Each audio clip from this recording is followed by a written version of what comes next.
कि भगवान कोमल चित्त अति दीन दयाला, ये प्रश्न किया पर राजा परीक्षित।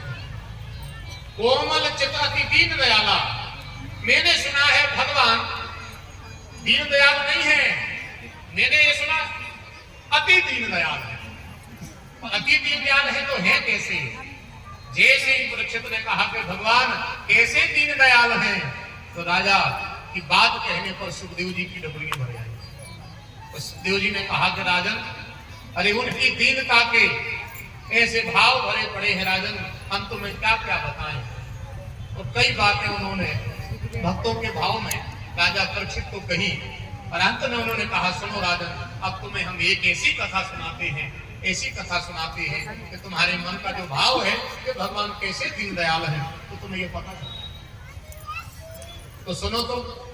आप परीक्षित ने दोनों हाथ जोड़े, सुखदेव जी से कहा कि गुरुदेव, अब हम आपके आभार को व्यक्त नहीं कर सकते, वाणी में उतना सामर्थ्य नहीं है, पर गुरु जी क्या कह सकते हैं, आपने बड़ी कृपा करी।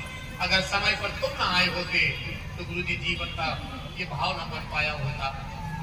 सुखदेव जी ने कहा राजन चिंता मत करो, तुम तो अब अपना ध्यान भगवान के चरणों में लगाओ राजन, और तुम्हें अब किसी बात की चिंता करने की सो राजन कोई जरूरत नहीं है। अब तुम एक काम करो, अब हम तुम्हें कथा सुनाते हैं।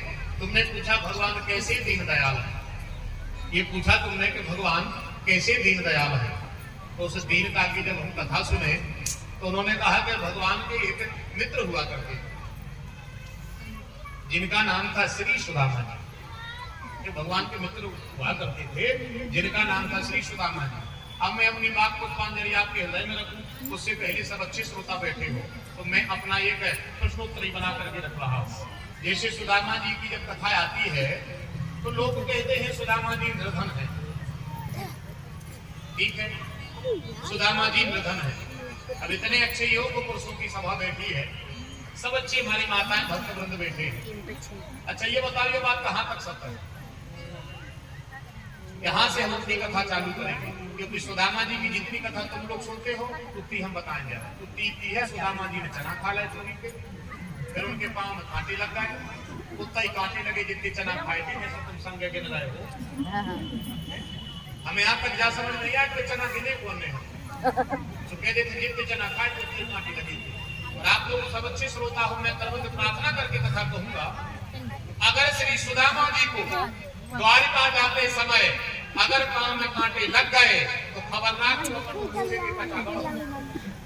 खबरनाक ही लो। अगर सुदामा को भजन करने के बाद भगवान के पद